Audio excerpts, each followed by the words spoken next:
नमस्ते नमस्कार जय हिंद दोस्तों, स्वागत है आपके अपने यूट्यूब चैनल पीसीएस मेकर पे। तो देखिए फ्रेंड्स, ज्ञान बिंदु जीएस एकेडमी का ये फ्रेंड्स प्रैक्टिस सेट है। और देखिए फ्रेंड्स, आप डेट देख रहे होंगे फ्रेंड्स, ये 23/5 यानी कि डेट देखिए फ्रेंड्स, आपको विश्वास हो जाएगा। आपको देखिए फ्रेंड्स, बहुत सारे आपको यूट्यूब पर ना प्रैक्टिस सेट मिलेंगे, लेकिन ये अपडेटेड नहीं है फ्रेंड्स। ये आपका लेटेस्ट आपका बिहार पुलिस का प्रैक्टिस सेट है। अगर आप बिहार पुलिस, बिहार दरोगा का भी एग्जाम का आप तैयारी कर रहे हैं फ्रेंड्स, तो ये प्रैक्टिस सेट बहुत देखिएगा। इससे पहले मैंने फ्रेंड्स एक प्रैक्टिस सेट अपलोड कर दिया, और नहीं देखे होंगे तो प्लीज़ आप एक बार देख लीजिएगा जाके प्लेलिस्ट विजिट करके। देखिए फ्रेंड्स, यहाँ पे आपको हिस्ट्री, पॉलिटी और ज्योग्राफी का यहाँ पे प्रैक्टिस सेट है फ्रेंड्स। मैं कल आप लोगों के लिए इकोनॉमिक्स और करंट अफेयर्स का प्रैक्टिस सेट आपका ज्ञान बिंदु का मैं लाने वाला हूँ। तो प्लीज़ फ्रेंड्स, चैनल को सब्सक्राइब कर लीजिए। ये टेस्ट नंबर 2 है, देख सकते हैं फ्रेंड्स। डेट भी आप लोग देख लीजिए, क्योंकि फ्रेंड्स आप लोग को विश्वास हो जाएगा, क्योंकि ये 2 दिन पहले मैं इस टेस्ट को परचेज किया हूँ, तभी मैं आप लोग के लिए इसको बना रहा हूँ। ठीक है फ्रेंड्स, तो प्लीज़ पीसीएस मेकर चैनल से जुड़ जाइए। और बहुत इंपॉर्टेंट फ्रेंड्स आपका ये क्वेश्चन है, मैं आपको डिटेल में क्वेश्चन को बताता हूँ ताकि आपको क्वेश्चन एग्जाम में ना छूटे। ठीक है फ्रेंड्स, तो प्लीज़ चैनल को सब्सक्राइब कर लीजिए। और इसका पीडीएफ चाहिए तो नीचे दिए गए डिस्क्रिप्शन बॉक्स में टेलीग्राम का लिंक है, इससे ज्वाइन होकर आप इसका पीडीएफ ले सकते हैं। तो देखते हैं फ्रेंड्स, आज का हमारा फर्स्ट क्वेश्चन है क्या कि सभापति तथा उपसभापति का पद रिक्त होने पर कौन राज्यसभा का की अध्यक्षता करता है। तो देखिए फ्रेंड्स, सबसे पहले हम बात करते हैं कि राज्यसभा की बात करते हैं। तो देखिए, राज्यसभा के जो सभापति होते हैं ना, हमारे देश के उपराष्ट्रपति होते हैं। पहला क्वेश्चन यहाँ पे ये बनता है। अनुच्छेद 64 याद रखिएगा, अनुच्छेद 64 कहता है कि उपराष्ट्रपति राज्यसभा का पदेन सभापति होता है। ये बहुत इंपॉर्टेंट क्वेश्चन याद है। अनुच्छेद 64 कहता है कि उपराष्ट्रपति राज्यसभा का पदेन सभापति होता है। ठीक है, लेकिन यहाँ पे क्वेश्चन ये पूछा जा रहा है फ्रेंड्स कि अगर सभापति और उपसभापति दोनों अगर मतलब कि अध्यक्षता अगर मान लें पद पर रिक्त रहे, तो इसकी अध्यक्षता कौन करेगा। तो फ्रेंड्स, इसकी अध्यक्षता तो करेंगे ना वो उपसभापतियों के पैनल के सदस्य में कोई एक सदस्य क्या करेंगे, इसकी अध्यक्षता करेंगे। और याद रखिएगा, ये राज्यसभा के जो पैनल होते हैं ना, उसमें ना 6 सदस्य होते हैं। याद रखिएगा, 6 सदस्यों का इनका क्या होता है कि पैनल होता है। ठीक है फ्रेंड्स, एक और क्वेश्चन यहाँ से ये बनता है कि सभापति तथा उपसभापति, अनुच्छेद याद रखिएगा, आपका अनुच्छेद आपका 89 एक पढ़िएगा। अनुच्छेद 89 कहता है कि एक भारत का एक क्या होगा, मतलब कि राज्यसभा में एक सभापति होगा और एक उपसभापति होगा। ये भी आप लोग ध्यान रखिएगा। ठीक है, अब देखिए फ्रेंड्स, अगर हम राज्यसभा की बात करें ना, तो राज्यसभा आपका क्या है, तो राज्यसभा जो है आपका है, ये उच्चतम न्यायालय होता है। ये राज्यसभा क्या उच्चतम न्यायालय होता है, लेकिन ये द्वितीय सदन होता है। लोकसभा जो होता है निम्नतम न्यायालय होता है, लेकिन वो प्रथम सदन होता है। तो ये भी याद रखिएगा। ठीक है, चलिए तो देखते हैं हमारा दूसरा नंबर क्वेश्चन। नेक्स्ट क्वेश्चन है आपका कि निम्न में से कौन सा मूल अधिकार आपातकाल के समय भी निलंबित नहीं हो सकता है। देखिए, मैं आपको कल वाले वीडियो में बताया था फ्रेंड्स कि हमारा जो मूल मौलिक अधिकार जो होते हैं कितने होते हैं, 6 प्रकार के मौलिक अधिकार होते हैं। तो यहाँ पे ये पूछा जा रहा है क्या कि मूल अधिकार आपातकाल के समय भी निलंबित नहीं हो सकता है। तो कौन सा है, तो देखिए यहाँ पे राइट आंसर हो जाएगा ऑप्शन नंबर बी, जीवन की सुरक्षा का अधिकार। ये क्या होता है, इसको निलंबित नहीं किया जा सकता है। देखिए, अगर हम बात करते हैं क्या कि आपातकाल की, तो देखिए 3 तरह से आपातकाल हमारे भारत देश में लगते हैं। पहला एक होता है राष्ट्रीय आपातकाल, जो अनुच्छेद 352 में होता है। दूसरा होता है राष्ट्रपति आपातकाल, जो अनुच्छेद 356 में होता है। और तीसरा होता है वित्तीय आपातकाल, जो अनुच्छेद जो आपका 360 में है। तो याद रखिएगा, ये राष्ट्रीय आपातकाल बहुत बार लग चुका है। ठीक है ना, ये राष्ट्रपति शासन लग चुका है, लेकिन आपका वित्तीय आपातकाल जो है फ्रेंड्स अभी तक नहीं लगा एक बार भी हमारे देश में। ठीक है, तो याद रखिएगा यहाँ पे क्वेश्चन ये बनता है कि 44वें संविधान संशोधन 1978, याद रखिएगा 44वें संविधान संशोधन 1978 में आपात उपबंध संबंधी को थोड़ा कठोर बनाया गया है, जिसमें याद रखिएगा 2 मौलिक अधिकार को कभी भी निलंबित नहीं किया जा सकता है। याद रखिएगा, ये क्वेश्चन आता है अनुच्छेद 20 और अनुच्छेद 21 को कभी भी निलंबित नहीं किया जा सकता है। तो याद रखिएगा ये भी। चलिए, अगला क्वेश्चन है आपका 3 नंबर कि भारत सरकार द्वारा पहला भ्रष्टाचार निरोधी जो अधिनियम जो पारित किया गया था, कब पारित किया गया था। तो देखिए, यह जो अधिनियम पारित किया गया था ना फ्रेंड्स, वो आज़ादी के समय यानी कि 1947 में इसको पारित किया गया था। ठीक है, अगर हम बात करते हैं क्या 1961 में, तो 1961 में याद रखिएगा क्या लाया गया था, तो 1961 में लाया गया था भारत में जो दहेज अधिनियम लाया गया था 1961 के तहत, कि अब भारत में कोई दहेज नहीं लेगा ना देगा। तो ये 1961 के तहत लाया गया था। नेक्स्ट है आपका 1955 में फ्रेंड्स क्या लाया गया था, तो हिंदू विवाह अधिनियम 1955 में लाया गया था। ठीक है, और 1956 में याद रखिएगा हिंदू उत्तराधिकारी अधिनियम कब लाया गया था, तो 1956 में। ठीक है, नेक्स्ट है आपका 2005। देखिए फ्रेंड्स, 2005 में क्या था कि 2005 में लाया गया था फ्रेंड्स आप लोग का क्या कि घरेलू हिंसा अधिनियम कब लाया गया था, 2005 में लाया गया था। अगला क्वेश्चन है फ्रेंड्स आपका, देखिएगा नेक्स्ट है आपका 4 नंबर क्वेश्चन है, बहुत इंपॉर्टेंट क्वेश्चन है ये 4 नंबर, वीवीआई कर लीजिएगा। विश्व में सबसे लंबा बांध कौन सा है? देखिए विश्व का पूछा जा रहा है कि सबसे लंबा बांध कौन है, तो विश्व का सबसे लंबा बांध है आपका हीराकुंड बांध। और याद रखिएगा हीराकुंड बांध जो है ना उड़ीसा राज्य में महानदी के तट पर स्थित है, ये हीराकुंड बांध बहुत इंपॉर्टेंट है। इसकी लंबाई की बात करें फ्रेंड्स तो इसकी लंबाई है 25.8 किलोमीटर, नहीं तो आप 26 किलोमीटर आप ऐसे याद कर सकते हैं। ठीक है, एग्जैक्ट डाटा क्या है तो 25.8 किलोमीटर लंबा है। अब देखिए नेक्स्ट है आपका टिहरी बांध। देखिए फ्रेंड्स टिहरी बांध जो है ना उत्तराखंड में है, भागीरथी और भिलंगना नदी के संगम पर है टिहरी बांध उत्तराखंड में। नागार्जुन बांध आपको पता है फ्रेंड्स कि ये कृष्णा नदी पर आंध्र प्रदेश में है, कृष्णा नदी पर कहाँ है तो आंध्र प्रदेश में है। और देखिए भाखड़ा नंगल बांध ये भी इंपॉर्टेंट है। देखिए ये विश्व का ना सबसे बड़ा घृतवीय बांध है, घृतवीय। क्वेश्चन आएगा कि विश्व का सबसे लंबा बांध कौन सा है तो हीराकुंड बांध, लेकिन क्वेश्चन ऐसे है फ्रेंड्स कि विश्व का सबसे बड़ा घृतवीय बांध कौन सा है तो भाखड़ा नंगल बांध है, जो आपके पंजाब में सतलज नदी पर स्थित है। तो यहाँ पे right answer option number A हो जाएगा। अगला क्वेश्चन है आपका 5 नंबर कि कौन सा भारत के राष्ट्रपति के क्षमादान की शक्ति का सिद्धांत नहीं है। देखिए अगर हम बात करते हैं राष्ट्रपति, तो राष्ट्रपति भारत के राष्ट्रपति ना 5 प्रकार के जो होते हैं ना क्षमादान कर सकते हैं। ठीक है, और याद रखिएगा अनुच्छेद 72 में कहा गया है कि राष्ट्रपति के पास क्षमादान का प्रावधान अनुच्छेद 72 में कहा गया है। तो क्या मतलब कि इसमें कहा जा रहा है कि क्षमादान की शक्ति क्या नहीं है वो बोला जा रहा है। तो देखिए इस शक्ति का प्रयोग राष्ट्रपति द्वारा केंद्रीय मंत्रिमंडल की सलाह पर किया जाएगा, बिल्कुल सही किया जाएगा। राष्ट्रपति पुनर्प्रमाणों की परीक्षण कर सकता है, हाँ बिल्कुल कर सकता है। दया के लिए याचिकर्ता को राष्ट्रपति के समक्ष मौखिक सुनवाई का अधिकार है, नहीं बिल्कुल फ्रेंड्स ये गलत हो जाएगा। मौखिक नहीं लिखित, आप राष्ट्रपति को मुंह से जाके नहीं बोल सकते कि राष्ट्रपति, आप गिड़गिड़ा नहीं सकते कि राष्ट्रपति हमें माफ़ कर दीजिए, माफ़ कर दीजिए। उनके सामने गिड़गिड़ाना नहीं है, उनको बस पत्र लिख रहा है। अगर लिखित सुनवाई का अधिकार उनके पास है तो ये आपका गलत हो जाएगा। और राष्ट्रपति अपने आदेश के लिए कारण देने का बाध्य नहीं है, तो ये भी आपका सही यानी कि राइट ऑप्शन नंबर सी होगा, ये गलत है। और नेक्स्ट है 6 नंबर क्वेश्चन, वीवीआई क्वेश्चन बहुत इंपॉर्टेंट है, ये बिहार पुलिस के एग्जाम में क्वेश्चन आया हुआ है कि मैडम कामा, आपको पता है कि मैडम कामा इनका पूरा नाम है मैडम भिकाजी रुस्तम कामा, ने 1907 में प्रथम तिरंगा ध्वज कहाँ फहराया था तो याद रखिएगा ये जर्मनी के स्टुटगार्ट में इन्होंने झंडा फहराया था प्रथम बार। कब तो 1907 में, डेट याद रखिएगा। और याद रखिएगा कि भारतीय क्रांति का माँ कहा जाता है मैडम भिकाजी रुस्तम कामा को, भारतीय क्रांति का माँ इन्हें कहा जाता है। और मैडम भिकाजी कामा जो है वह पारसी समाज से संबंधित है, पारसी समाज, याद रखिएगा। अगला 7 नंबर कि किसी वर्ष तक के लिए लोकसभा के निर्वाचन क्षेत्रों के परिसीमन की प्रक्रिया को स्थगित कर दिया गया, तो किस वर्ष तक के लिए। तो देखिए अगर हम बात करते हैं ना फ्रेंड्स तो देखिए किस वर्ष तक मतलब कि लोकसभा का सीट में परिवर्तन नहीं किया जा सकता है तो ये 2026 तक, 2026 के बाद ही लोकसभा में क्या हो सकता है कि सीट को परिवर्तन कर सकते हैं, लेकिन उससे पहले नहीं कर सकते। और देखिए पहली बार जो आया था ना फ्रेंड्स, ये पहली बार स्थगित जो आया था वो 42वां संविधान संशोधन 1976 में ही आया था। पहली बार 42वां संविधान 1976 में आने के तहत लोकसभा और विधानसभा के परिसीमन को 2001 तक सीमित कर गया था 2001 में कि आपको अगर इतना सीट है तो इतना ही सीट रहेगा, इससे आगे नहीं बढ़ना है। लेकिन याद रखिएगा कि 84वें संविधान संशोधन, ये बहुत इंपॉर्टेंट है, 84वें संविधान संशोधन 2001 में कहा गया था कि लोकसभा और राज्यसभा की विधानसभा का जो ये निर्वाचन क्षेत्रों के परिसीमन की प्रक्रिया को है 2026 तक स्थगित कर दिया गया था। 84वां संविधान संशोधन 2001 के तहत जो अभी लागू है। 2026 के बाद देखिएगा ये परिवर्तन हो सकता है, क्योंकि देखिए फ्रेंड्स आपको पता है कि नए संसद भवन का निर्माण हुआ है, मोदी जी ने किया है नए संसद भवन का निर्माण, जिसमें लोकसभा की सीट कितनी है तो 888 है, ठीक है, और राज्यसभा की सीट कितनी है तो 384 है। तो ये भी दोनों डेटा आप लोग याद रखिएगा, ठीक है।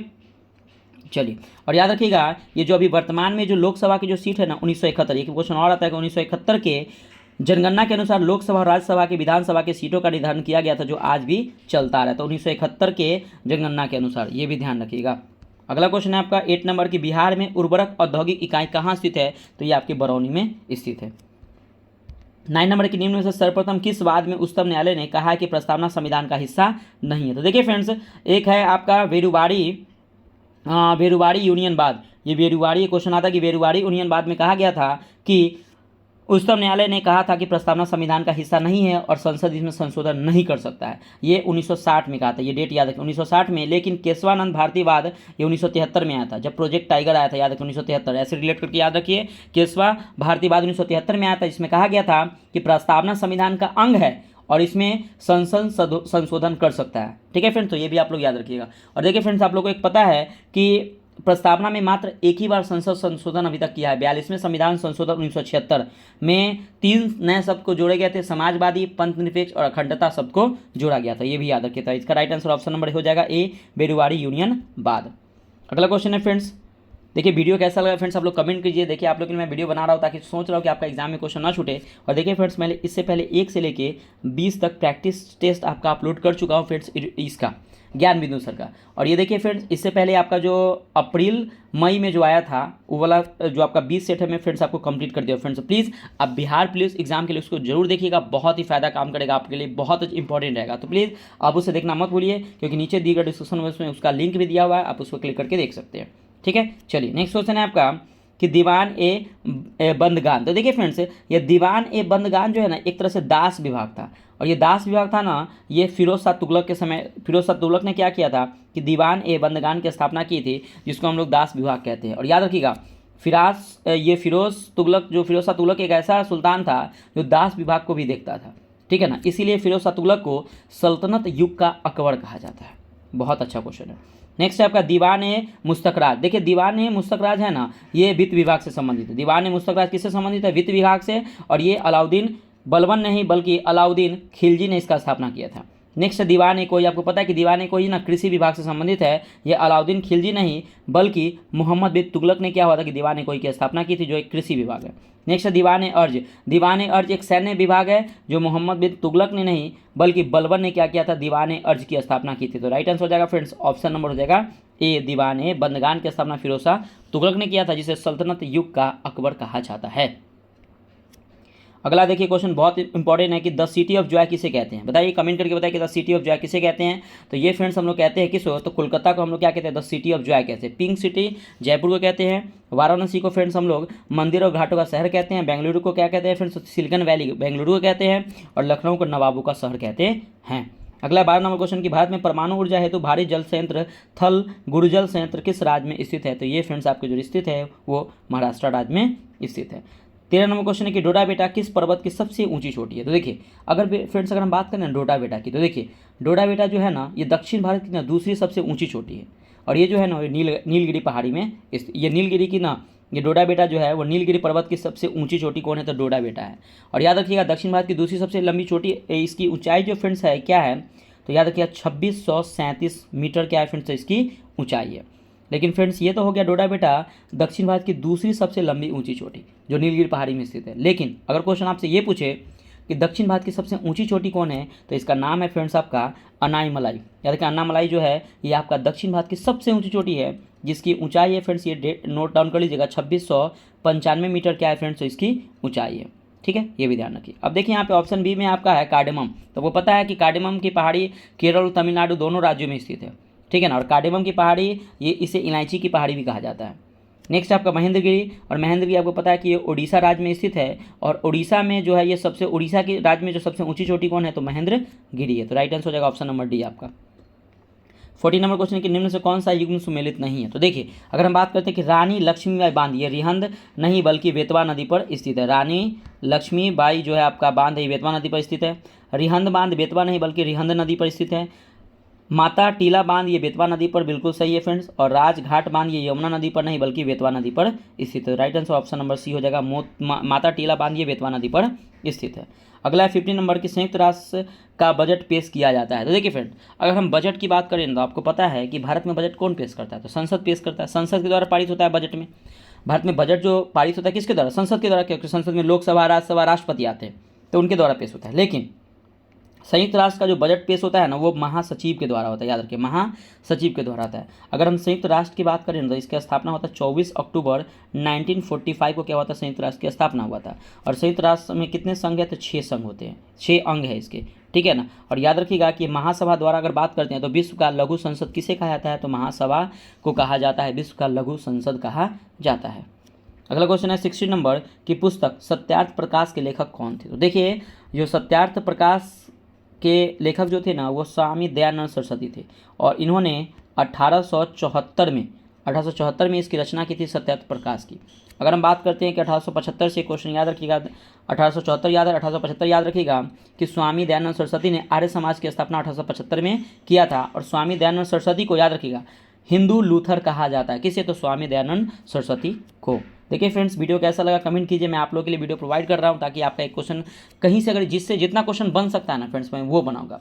आपको यूट्यूब पे बहुत सारे ना आपको ज्ञान बिंदु सर का प्रैक्टिस सेट मिलेगा, लेकिन मैं आपको प्रॉमिस करता हूँ कि ऐसा प्रैक्टिस सेट आपके पूरे यूट्यूब में नहीं मिलेगा। हाँ, ज्ञान बिंदु सर का प्रैक्टिस सेट अगर वो खुद अपलोड कर रहे हैं तो उनका तो बात ही कुछ अलग है, वो तो एक टीचर, योग्य टीचर है तो उनका बात। लेकिन मैं आपको बता रहा हूँ कि देखिए, मैं चाहता हूँ कि आप लोगों को बिहार पुलिस में ना एक भी क्वेश्चन ना छूटे, मैं इसलिए वीडियो प्रोवाइड कर रहा हूँ। तो प्लीज़ फ्रेंड्स चैनल को सब्सक्राइब कीजिएगा, वीडियो को लाइक जरूर कीजिएगा फ्रेंड्स, कमेंट करके बताइएगा कि और किस प्रकार का आपको वीडियो चाहिए, मैं आप लोगों के लिए जरूर अपलोड करूँगा फ्रेंड्स, ठीक है। प्लीज़ कमेंट जरूर कीजिएगा। अगला क्वेश्चन आपका 17 नंबर की कामागाटा मारू क्या था? तो देखिए, कामागाटा मारू जो थे ना, एक प्रकार का ना एक जापानी जहाज था, तो ऑप्शन नंबर ए हो जाएगा जापानी जहाज। अगला 18 नंबर की भारतीय संविधान में संसदीय लोकतंत्र तथा न्यायिक सर्वोच्चता क्रमशः किन देशों से अंगीकार किया गया? देखिए, संसदीय व्यवस्था तो ब्रिटेन से लिया गया है और न्यायिक सर्वोच्चता क्रमशः ये यूएस से लिया गया था। ऑप्शन नंबर आपका डी यहाँ पे राइट आंसर हो जाएगा। अब देखिए फ्रेंड्स, अगला क्वेश्चन है 19 नंबर कि मलेशिया की किंटी घाटी किसके उत्पादन के लिए प्रसिद्ध है? तो देखिए फ्रेंड्स, ये मलेशिया के जो आपका किंटी घाटी है ना, ये आपका ना टीन के लिए प्रसिद्ध है, यानी कि ऑप्शन नंबर क्या हो जाएगा? ऑप्शन नंबर डी, यानी कि ये टीन के लिए प्रसिद्ध है। अगला क्वेश्चन देखिएगा, 20 नंबर क्वेश्चन है कि निम्नलिखित में से किस ग्रह का कोई चंद्रमा नहीं है? तो देखिए, अगर हम बात करते हैं ना चंद्रमा मतलब उपग्रह, तो पता है फ्रेंड्स आपको कि जो बुध और शुक्र ग्रह है ना, इसके पास ना कोई अपना उपग्रह यानी कि कोई चंद्रमा नहीं है बुध और शुक्र के पास, ठीक है। तो यहाँ राइट आंसर तो ऑप्शन नंबर ए हो जाएगा। आपको पता है फ्रेंड्स कि शुक्र को पृथ्वी के सबसे नज़दीक कौन है? तो शुक्र है, क्योंकि इसको नज़दीक का तारा, भोर का तारा, चमकता हुआ तारा, जुड़वा बहन, हम लोग किसको कहते हैं? तो शुक्र को कहते हैं। और याद रखिएगा, ये जो शुक्र मतलब कि शुक्र जो में जो सूर्योदय होता है ना, पश्चिम में होता है, क्योंकि ये जो घूमता है वो पश्चिम से पूर्व घूमता है, ठीक है। तो याद रखिएगा यहाँ पे, और यूरोप के लोग ना शुक्र का पूजा करते हैं, ध्यान रखिएगा अभी, ठीक है।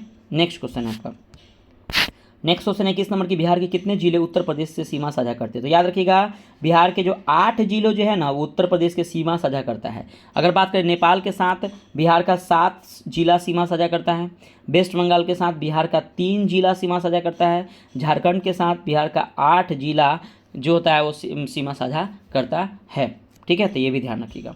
अगला क्वेश्चन है 22 नंबर की भारत में है, तो देखिए भारत में जो है ना बहुदलीय व्यवस्था है भारत में, ठीक है ना। एक दलीय व्यवस्था चीन में है, द्विदलीय व्यवस्था यूएसए और ब्रिटेन में है, लेकिन भारत में क्या है? तो बहुदलीय व्यवस्था। आपको पता है फ्रेंड्स कि भारत में अभी वर्तमान में 6 जो है नेशनल पार्टी है, 6 राष्ट्रीय पार्टी है, भी याद रखिएगा।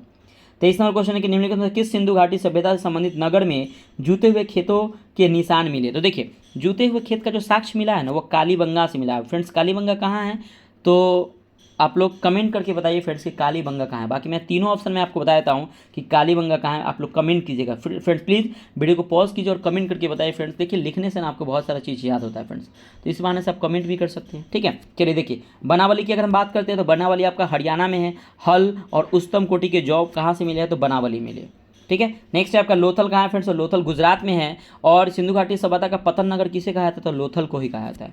और धौलावीरा कहाँ है फ्रेंड्स? तो ये धौलावीरा गुजरात में। फ्रेंड्स प्लीज़ कमेंट कीजिए कि कालीबंगा किस राज्य में स्थित है। चलिए कमेंट करके जरूर बताइएगा। अगला क्वेश्चन है आपका 24 नंबर की निम्नलिखित मुगलकालीन कथनों में से कौन सा सही नहीं है? तो देखिए, पित्रा दुर्रा ये संगमरमर अथवा बलुआ पत्थर को अलंकृत करने की तकनीक है, ये बिल्कुल सही है।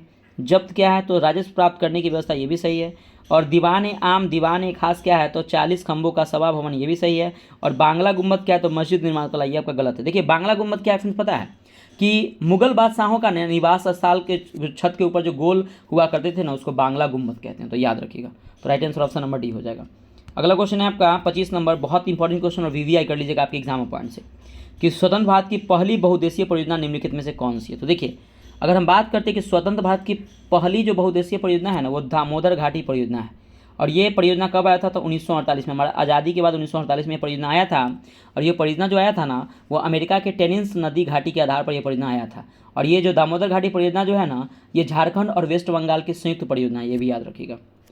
अगला क्वेश्चन देखिएगा 26 नंबर के, सर्वप्रथम भूगोल शब्द का प्रयोग किसके द्वारा किया गया था? देखिए, सर्वप्रथम भूगोल शब्द का जो प्रयोग किया गया था ना, वो इरेटोस्थेनिस के द्वारा किया गया था, जिसे हम लोग भूगोल का पिता या जनक कहा था। किसे? तो इरेटोस्थेनिस को कहा जाता है। अगला 27 नंबर की, बंगाल विभाजन के विरोध में कौन सा आंदोलन शुरू हुआ था? तो देखिए, अगर हम बंगाल विभाजन की बात करें तो देखिए, बंगाल विभाजन है, ये डेट याद रखिएगा, बहुत इंपॉर्टेंट है। ये 20 जुलाई 1905 को क्या हुआ था कि बंगाल विभाजन हुआ था, ठीक है ना, याद रखिएगा। लॉर्ड कर्जन के समय में हुआ था बंगाल विभाजन, ये भी इंपॉर्टेंट है, ठीक है ना। लॉर्ड कर्जन के समय क्या हुआ था फ्रेंड्स कि बंगाल विभाजन हुआ था 20 जुलाई 1905 को, और इसके जब ये तो कौन सा आंदोलन शुरू हुआ था, तो आंदोलन होता स्वदेशी आंदोलन शुरू हुआ था। जो स्वदेशी आंदोलन कब चला था, तो याद रखिएगा 7 अगस्त 1905 को स्वदेशी आंदोलन कलकत्ता के टाउन हॉल से किया गया था, तो ये भी याद रखिएगा। अगला 28 नंबर की, निम्न से कौन सा ज्वालामुखी क्षेत्र 10,000 धुआंरों की घाटी के नाम से जाना जाता है, तो कौन सा है फ्रेंड्स, तो ये आपका कटमई है। जो आपके कटमई जो ज्वालामुखी है वो कहाँ पे है, तो ये अमेरिका में यानी कि यूएसए में है। अगला 29 नंबर की, बिहार के किन जिलों में आर्कियन क्रम की चट्टानें पाई जाती है, तो देखिए आर्कियन की बात करें तो प्राथमिक और मूल चट्टानें, भारत की प्राथमिक और मूल चट्टानें कौन है, तो आर्कियन क्रम की चट्टानें हैं, और ये गया में, शेखपुरा में, मुंगेर में, सभी में पाया जाता है। उसमें से सभी हो जाएगा, डी हो जाएगा। अगला 30 नंबर की, रेड क्रॉस की स्थापना किसने किया था, तो रेड क्रॉस की स्थापना एच ड्यूरेंट ने किया था 1863 ईस्वी में। अगला 31 नंबर देखिए, इंपॉर्टेंट क्वेश्चन ये भी कि भारतीय संविधान की 6ठी अनुसूची किन 4 राज्यों में अनुसूचित जातियों के प्रशासन और नियंत्रण के संबंधित है, तो याद रखिए मैं ट्रिक बता रहा हूँ, एम पी एम होता है ना फ्रेंड्स, तो एम पी एम नहीं बल्कि AMTM कर लीजिएगा। असम, मेघालय, त्रिपुरा, मिजोरम, तो Assam, Meghalaya, Tripura, Mizoram, right answer option number B हो जाएगा। अगला क्वेश्चन आपका 32 नंबर की, भारत का एकमात्र सक्रिय ज्वालामुखी कहाँ स्थित है, तो एकमात्र सक्रिय ज्वालामुखी जो है फ्रेंड्स आपके बैरन द्वीप है, जो अंडमान निकोबार द्वीप समूह में स्थित है। ये बहुत अच्छा क्वेश्चन है, सक्रिय ज्वालामुखी कहाँ स्थित है, तो बैरन द्वीप में, जो अंडमान निकोबार द्वीप समूह में स्थित है। नेक्स्ट है आपका नारकोंडम द्वीप। ये नारकोंडम द्वीप जो है ना फ्रेंड्स, वो अंडमान और निकोबार द्वीप समूह में है ये नारकोंडम द्वीप, और याद रखिएगा यह एकमात्र संयुक्त ज्वालामुखी है। नारकोंडम जो द्वीप है, जो एकमात्र क्या है, तो संयुक्त ज्वालामुखी है, जो अंडमान निकोबार द्वीप समूह में है।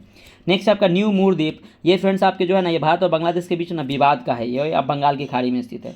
नेक्स्ट आपका कन्नौड़े द्वीप जो है आपके लक्षद्वीप में है, और याद रखिएगा लक्षद्वीप में द्वीपों की संख्या कितनी है, क्वेश्चन आया एग्जाम में, तो ये 36 द्वीप है लक्षद्वीप में, याद रखिएगा, तो ऑप्शन नंबर हो जाएगा ए। अगला क्वेश्चन है 33 नंबर की, डकार किसकी राजधानी है, तो सेनेगल की राजधानी क्या है फ्रेंड्स, तो डकार है। अगला 34 नंबर की, उत्तर पश्चिम भारत में शीतकालीन वर्षा उन चक्रवातों के परिणाम स्वरूप होती है जो उत्पन्न होते हैं, तो जो उत्पन्न होते हैं कहाँ पे, तो भूमध्य सागर में उत्पन्न होते हैं। अगला 35 नंबर की, निम्नलिखित में से कौन सा देश दोहरे रूप से भू आवर्त है, तो देखिए दोहरे रूप मतलब समझना, डबल रूप से लैंडलॉक कंट्री देश है। तो लैंडलॉक कहने का मतलब क्या, कि जो चारों तरफ से स्थल से घिरा हो। तो देखिए ऐसे तो कजाकिस्तान, तुर्कमेनिस्तान और तजाकिस्तान ये तीनों हैं, और उज्बेकिस्तान यहाँ पे राइट आंसर हो जाएगा, कि उज्बेकिस्तान के बगल में जो देश है वो ऑलरेडी पहले लैंडलॉक कंट्री है, तो इससे चारों तरफ से कौन घिरा हुआ है, तो उज्बेकिस्तान घिरा हुआ है, डबल दोहरी रूप से, ठीक है, तो right answer option number B हो जाएगा उज्बेकिस्तान। अगला 36 नंबर के, श्री सैलम परियोजना किस नदी पर अवस्थित है, तो देखिए श्री सैलम परियोजना जो है फ्रेंड्स वो किस नदी पे स्थित है, तो याद रखिएगा ये जो आपके स्थित है वो कृष्णा नदी पर स्थित है, ऑप्शन नंबर सी हो जाएगा। 37 नंबर है कि गदर पार्टी को पहले किस नाम से जाना जाता था, आपको पता है कि गदर पार्टी का स्थापना कब हुआ था, तो 1913 में हुआ था। किसने किया था, तो लाला हरदयाल ने किया था। कहाँ किया था, तो अमेरिका के सैन फ्रांसिस्को में किया था, ये याद रखिएगा। यहाँ से क्वेश्चन ये बनता है, तो क्वेश्चन ये पूछा जा रहा है क्या कि गदर पार्टी को पहले किस नाम से जानते थे, तो Hindustan association of the Pacific coast के नाम से जाना जाता था। 38 नंबर है कि सर्वोच्च न्यायालय ने निजता के अधिकार को संविधान के किस मूलभूत अधिकार के अधीन रखा गया है, तो देखिए निजता के अधिकार को अनुच्छेद 21 के तहत इसको रखा गया। अनुच्छेद 19 में बात करते हैं तो व्यक्ति की स्वतंत्रता का है अनुच्छेद 19 में। अनुच्छेद 14 में विधि के समक्ष समानता है। अनुच्छेद 20 में फ्रेंड्स आपका क्या है, तो दोष सिद्ध के विरुद्ध में संरक्षण अनुच्छेद 20 में संबंधित है, तो right answer option number D हो जाएगा। अगला क्वेश्चन देखिए फ्रेंड्स 39 नंबर क्वेश्चन है कि इल्बर्ट विधेयक के बारे में निम्नलिखित में से कौन सा कथन सही है, तो देखिए इल्बर्ट विधेयक की अगर हम बात करते हैं ना, तो ये लॉर्ड रिपन ने 1882-83 में लाया था, याद रखिए 1882 और 83 में लाया था लॉर्ड रिपन ने। और इसमें संबंध ये कथन सही कौन है, तो इसमें प्रस्तावित था कि आपराधिक मामलों में भारतीय मजिस्ट्रेट यूरोपियों पर न्याय विचार करेंगे, तो ऑप्शन नंबर ये आपका सही हो जाएगा। अगला क्वेश्चन 40 नंबर में कल वाला अगर प्रैक्टिस सेट फ्रेंड्स अगर आप देखे होंगे ना, तो जाके एक बार देखिएगा, मैं वहाँ पे एकदम कितने अच्छे से इसके पॉइंट को बताया था।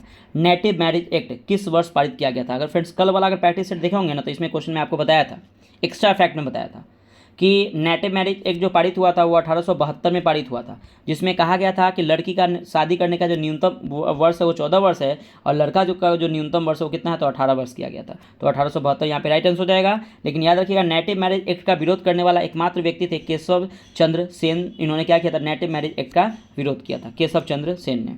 अगला क्वेश्चन है 41 नंबर की, कलहन कृत रास तरंगनी में कुल कितने तरंग है, तो देखिए रास तरंगनी की बात करें ना, तो आपको पता है कि कश्मीर के इतिहास के बारे में ना रास तरंगनी में कहा गया, ये कलहन के द्वारा लिखा गया, जिसमें क्या है, तो 8 तरंगे हैं।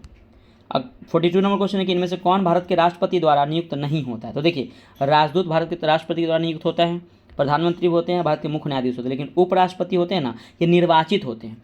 ये अनुच्छेद देखिए याद रखिएगा क्या होता है कि निर्वाचित होते हैं। अनुच्छेद एक आपका अनुच्छेद 66 है। 66 में कहा गया, 66 में कहा गया है कि लोकसभा और राज्यसभा के सभी सदस्य उपराष्ट्रपति के चुनाव में भाग लेंगे। तो अनुच्छेद 66 में कहा गया है। तो right answer option number D हो जाएगा। 43 नंबर की नेशनल रिमोट सेंसिंग एजेंसी कहाँ स्थित है। तो ये जो है फ्रेंड्स आपके हैदराबाद में स्थित है। अगला आपका 44 नंबर के नीलगिरी और अन्नामलाई के बीच डैश स्थित है। देखिए, नीलगिरी और अन्नामलाई के बीच में ना पालघाट दर्रा स्थित है। और याद रखिएगा कि सेनकोटा दर्रा जो है अन्नामलाई और कार्डेमम के बीच में स्थित है, सेनकोटा दर्रा। देखिए, थालघाट दर्रा और भोरघाट दर्रा, दोनों महाराष्ट्र में। देखिए, ये क्वेश्चन आता है कि मुंबई को नासिक से कौन सा दर्रा जोड़ता है, तो थालघाट दर्रा। और भोरघाट दर्रा है तो मुंबई को पुणे से जोड़ता है, भोरघाट दर्रा। तो right answer option number B हो जाएगा। ठीक है फ्रेंड्स, चलिए देखिए अगला क्वेश्चन है आपका 45 नंबर क्वेश्चन। निम्नलिखित में से कौन सा एक युग्म सुमेलित नहीं है। तो देखिए, स्थानांतरित कृषि है और देश है। तो देखिए, रोका स्थानांतरित कृषि है, ब्राजील में, बिल्कुल सही है। लदांग जो स्थानांतरित कृषि है इंडोनेशिया में, बिल्कुल सही है। मिल्पा स्थानांतरित कृषि है मैक्सिको में, बिल्कुल सही है। लेकिन रे जो है ना, वह स्थानांतरित कृषि जापान में नहीं बल्कि आपका वियतनाम में स्थित है। अगला क्वेश्चन है 46 नंबर, इंपॉर्टेंट क्वेश्चन है, ध्यान सुनिएगा कि भारत छोड़ो आंदोलन के समय निम्नलिखित में से कौन सा कथन सही नहीं है। आपको पता है फ्रेंड्स कि भारत छोड़ो आंदोलन जो हुआ था 9 अगस्त 1942 को शुरू हुआ था, बिल्कुल सही है। अहमदाबाद टेक्सटाइल मिलों में 3 माह से अधिक समय पर हड़ताल रही थी, बिल्कुल सही है। और मुस्लिम लीग और हिंदू महासभा ने इस आंदोलन के सक्रिय रूप से भाग लिया। नहीं फ्रेंड्स, ये सक्रिय रूप से भाग नहीं लिया था, इन्होंने विरोध किया था। मुस्लिम लीग और हिंदू महासभा ने विरोध किया था और कम्युनिस्ट पार्टी के आंदोलन में समर्थन नहीं किया था। ये भी आपका सही है। तो right answer option number C हो जाएगा, ये आपका गलत है। अगला क्वेश्चन है इंपॉर्टेंट 47 नंबर, किसान क्रेडिट कार्ड किस वर्ष प्रारंभ किया गया था। देखिए, किसान क्रेडिट कार्ड जो फ्रेंड्स है ना, ये 1998 में पारित किया गया था। और याद रखिएगा, किसान क्रेडिट कार्ड जो है ना, आर.वी. गुप्ता समिति के सिफारिश पर इसको लाया गया था। आर.वी. गुप्ता, याद रखिएगा, नाम याद रखिए, आर.वी. गुप्ता समिति के सिफारिश पर किसान क्रेडिट कार्ड लॉन्च किया गया था 1998 में। 48 नंबर, किस कारण से दिन और रात होते हैं। आपको पता है कि पृथ्वी के घूर्णन के कारण क्या होता है, दिन और रात होते हैं। और पृथ्वी के परिक्रमण के कारण ऋतु में परिवर्तन होता है। परिक्रमण करना है, परिवर्तन होना ऋतु में, तो याद रखिएगा। अगला 49 नंबर की, एक अच्छी यूरोपीय पुस्तकालय का केवल एक खाना ही भारत और अरब के समूचे देशी साहित्य के एक बराबर है। यह कथन निम्नलिखित में से किन के द्वारा कहा गया है। देखिए फ्रेंड्स, ये जो कथन कहा गया है ना, ये थॉमस वेबिंगटन मैकाले के द्वारा कहा गया। ऑप्शन नंबर डी हो जाएगा। 15 नंबर की, अखिल भारतीय किसान सभा की स्थापना कब हुई थी। देखिए, अखिल भारतीय किसान सभा की स्थापना जो हुई थी ना, वो 1936 में हुई थी। और इसकी स्थापना लखनऊ में स्वामी सहजानंद सरस्वती ने किया था। ये बहुत इंपॉर्टेंट, इसके अध्यक्ष भी कौन थे, तो स्वामी सहजानंद सरस्वती क्या थे, तो अखिल भारतीय किसान सभा के अध्यक्ष भी रहे थे। तो ऑप्शन नंबर यहाँ पे सी हो जाएगा। तो देखिए फ्रेंड्स, यहाँ पे आपका ज्ञान बिंदु जीएस एकेडमी का बिहार पुलिस एग्जाम के लिए और बिहार दरोगा एग्जाम के लिए बहुत इंपॉर्टेंट है। जो यहाँ पे फ्रेंड्स प्रैक्टिस सेट कंप्लीट होता है। फ्रेंड्स देखिए, कल जो फ्रेंड्स आप लोग के लिए मैं प्रैक्टिस सेट लाऊंगा ना, वो आपका इकोनॉमिक्स और करंट अफेयर्स से रिलेटेड प्रैक्टिस सेट रहेगा। तो please friends pieces maker channel से जुड़ जाइए। मैं आपको विश्वास दिलाता हूँ कि ये वाला 20 सेट और इससे पहले वाला जो मैं 20 सेट अपलोड किया उसको अगर आप देख लीजिएगा ना, अगर आप 40 क्वेश्चन देखते हैं ना फ्रेंड्स, तो लगभग आपको 5000 क्वेश्चन आपको यहाँ पे देखने को मिल जाएंगे। 5000 क्वेश्चन, क्योंकि एक सेट में मैं आपको लगभग 2000 यानी कि 4000 प्लस क्वेश्चन आपको देखने को मिलेंगे फ्रेंड्स। तो प्लीज़ आज पीसेस मेकर चैनल को आज ही सब्सक्राइब कर लीजिए, बेल आइकन को प्रेस कर लीजिए ताकि वीडियो अपलोड हो तो सबसे पहले आपको प्रोवाइड किया जाएगा। इवनिंग में मैं आपको वीडियो प्रोवाइड कर दूंगा। ठीक है फ्रेंड्स, तो मिलते हैं नेक्स्ट वीडियो में। बाय बाय, जय हिंद दोस्तों।